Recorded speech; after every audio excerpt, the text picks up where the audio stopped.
Hello students, today we are going to learn for class 8, chapter number 9, the Great Stone Face, part 1, in that part number 2.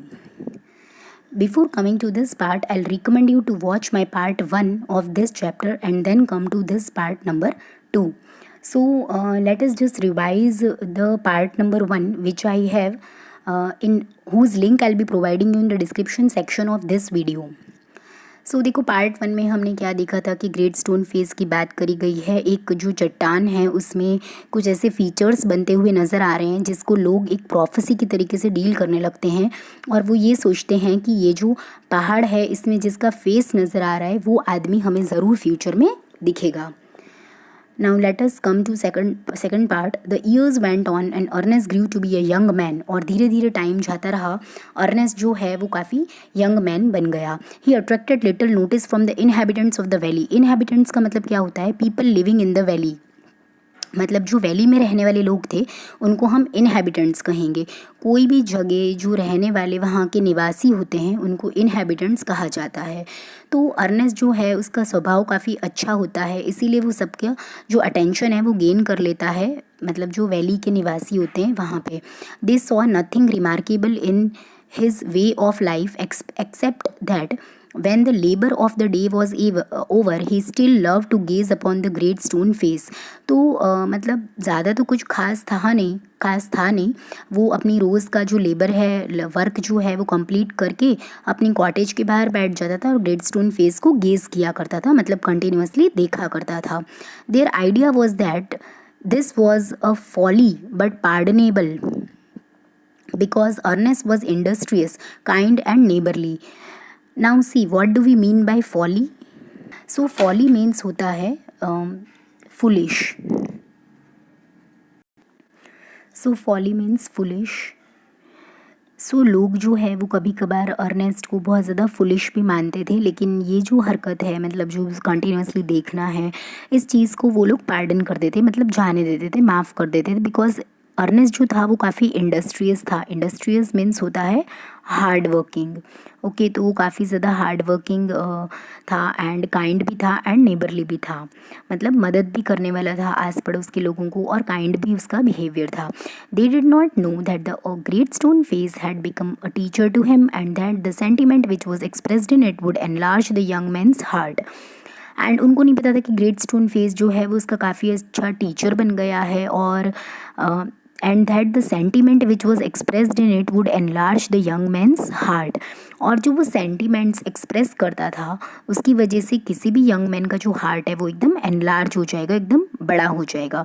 And fill it with deeper sympathies that than other hearts. और इतना ज़्यादा वो sympathetic हो जाता था कि मतलब दूसरों के मामले में, दूसरों के हार्ट के कंपैरिजन में उसका जो हार्ट था वो काफ़ी ज़्यादा सिंपथी से भरा हुआ था. They did not know that from this would come a better wisdom that could be learned from books. उनको ये नहीं पता था कि वो जब ग्रेट स्टोन फेस की तरफ देखता था तो उसको इतनी ज़्यादा पॉजिटिविटी मिलती थी कि वो उसे इतनी ज़्यादा सीख और इतनी ज़्यादा पॉजिटिविटी मिलती थी कि वो, और इतनी ज़्यादा समझदारी भी मिलती थी कि वो किसी भी बुक से भी उसको नहीं मिल सकती है. तो ये लोगों को नहीं पता था, सिर्फ और सिर्फ अर्नेस्ट को पता था, क्योंकि वो कंटिन्यूसली ग्रेट स्टोन फेस की तरफ देखता रहता था अपना सारा काम कंप्लीट करने के बाद में. Neither did Ernest know the thoughts which came to him so naturally in the fields and at the fireside were of a higher tone than those which all men shared with him. और यहाँ पे देखो आपसे ये भी कहा जा रहा है कि अर्नेस्ट को जो थॉट्स आते थे, neither did Ernest know that the thoughts which came to him so naturally, उसके मन में जो थॉट्स आ जाते थे अचानक से naturally, in the fields and at the fire side, जब वो फील्ड्स में घूमता था और फायर साइड जाता था, were of a higher tone, जो थॉट्स आते थे वो काफ़ी हायर टोन के होते थे, than those which all men shared with him, उनके कंपैरिजन में, उन थॉट्स के कंपैरिजन में जो नॉर्मल आदमी उससे शेयर किया करते थे. A simple soul, simple as when his mother first told him the old story. काफ़ी सिंपल सोल था, मतलब एकदम सिंपल आदमी था वो। अर्नेस्ट जो है उसे काफ़ी सिंपल गाय यहाँ पे बताया गया है। When his mother first told him the old story, he beheld the marvelous face looking down the valley and still wondered why its human likeness was so long in coming. और वो अपनी mother की कहानी याद करता है कि कब वो आदमी मुझे दिखाई देगा जो बिल्कुल ग्रेट स्टोन फेस की तरह दिखे, और क्यों उस आदमी को मुझे दिखने में इतना टाइम लग रहा है। मतलब he was so much excited कि कब उसे वो आदमी नज़र आएगा। By this time poor mister Gathergold was dead and buried. और इस टाइम तक तो जो मिस्टर गैदर गोल्ड था उसकी डेथ हो चुकी थी और उसे बरी कर दिया गया था। His wealth which was the body and spirit of his existence had disappeared before his death. और जो उसकी वेल्थ थी, इतना ज़्यादा गैदर गोल्ड हमने देखा था लास्ट वीडियो में, पार्ट नंबर 1 में, कि वो काफ़ी ज़्यादा वेल्दी पर्सन था, मतलब काफ़ी ज़्यादा रिच पर्सन था। तो उसकी डेथ होने के पहले ही उसकी जो सारी वेल्थ है वो गायब हो चुकी थी। Since the melting way away of his gold it had been generally agreed that there was no great likeness after all between the ruined merchant and the majestic face upon the mountain. And उसकी जो सारा जो gold था, since the melting away of his gold it had been generally agreed that there was no great likeness after all. मतलब जैसे जब पता लगा कि उसका जो पूरा गोल्ड है, उसकी जो पूरी वेल्थ है वो मेल्ट हो चुकी है, तब लोगों को समझ में आया कि ये जो मैजेस्टिक फेस है, ये जो माउंटेन के ऊपर जो हमें मैजेस्टिक फेस नज़र आ रहा है, इसका कोई भी लेना देना नहीं था उस मिस्टर गैदर गोल्ड के साथ में। Was no great likeness after all. Fine, क्योंकि वो जो था एक रूइंड मर्चेंट, मतलब आप बोल सकते हो बर्बाद हुआ मर्चेंट, जिसकी सारी जो वेल्थ है वो किसी ने ले ली थी उसके डेथ से पहले ही, थोड़े टाइम पहले ही। सो उस लोगों को फिर बाद में समझ आता है कि जो मैजेस्टिक फेस जो माउंटेन में दिख रहा है, इसका कोई कंपैरिजन नहीं कर सकता, इसका कोई लेना देना नहीं था गैदर गोल्ड से। It so happened that another son of the valley had become a soldier many years before. अब देखो किसी दूसरे पर्सन की बात करी है जो एक सोल्जर था और वो भी इस वैली में काफ़ी साल पहले मतलब रहा करता था। तो अब लोग ये सोचेंगे कि ये जो सोल्जर है ये ग्रेट स्टोन फेस की तरह दिखता है। After a great deal of hard fighting he was now famous commander. और बहुत ज़्यादा लड़ाई करने के बाद, काफ़ी मतलब मेहनत करने के बाद वो क्या बन चुका था, अब सोल्जर से कमांडर बन चुका था। He was known on the battle field by the name of blood and thunder. उसको बैटल फील्ड में किस नाम से जाना जाता था? ब्लड एंड थंडर के नाम से उसको जाना जाता था। Old and tired now he had lately expressed a desire to return to his native valley. और फिर जब वो उसकी एज हो जाती है काफ़ी, जिस तरीके से हमने गैदर गोल्ड के केस में देखा था, उसी तरीके से जब कमांडर की काफ़ी एज हो जाती है तो वो अपनी वैली में आने की इच्छा व्यक्त करता है। The inhabitants his old neighbours and their grown up children prepared to welcome the renowned commander. और जितने भी वहाँ के इनहेबिटेंट्स थे, वहाँ के निवासी थे, जो नेबर्स थे जो उसके पास रहा करते थे, और जो ग्रोन अप चिल्ड्रन थे, वो सब उसकी वेलकमिंग की तैयारी करने लगते हैं। It was being said that at last the likeness of the great stone face had actually appeared.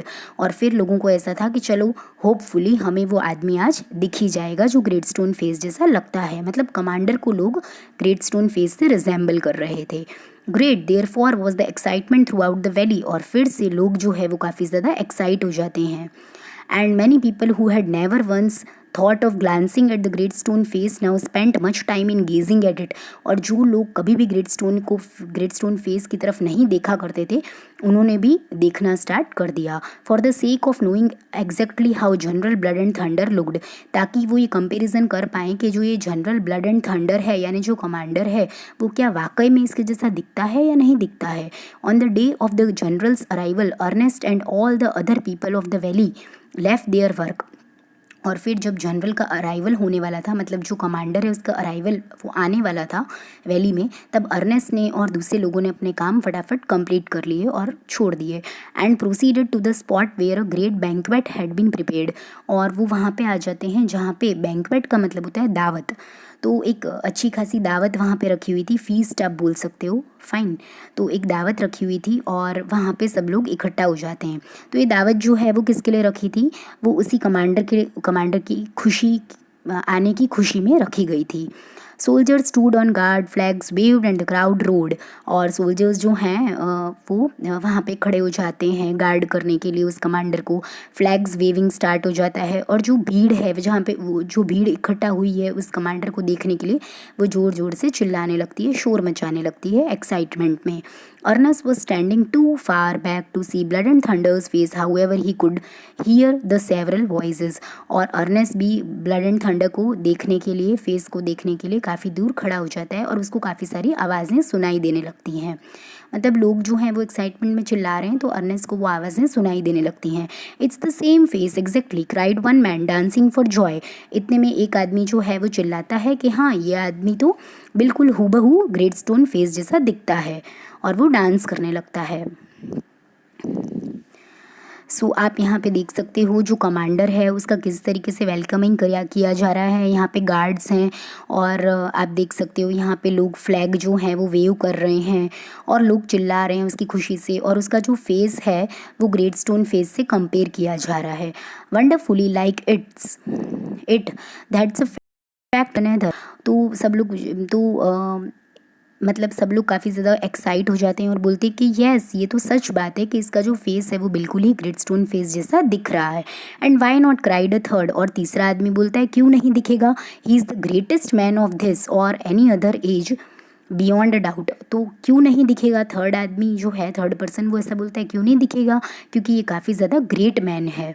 Ernest at last could see the general's face and in the same glance to the side he could also see the Greatstone face। अब Ernest जो है वो भी उसकी face की तरफ देखता है, कमांडर की फेस की तरफ, और एक साइड से फिर वो ग्रेटस्टोन फेस की तरफ भी देखता है। If there was such a likeness as the crowd proclaimed, Ernest could not recognise it.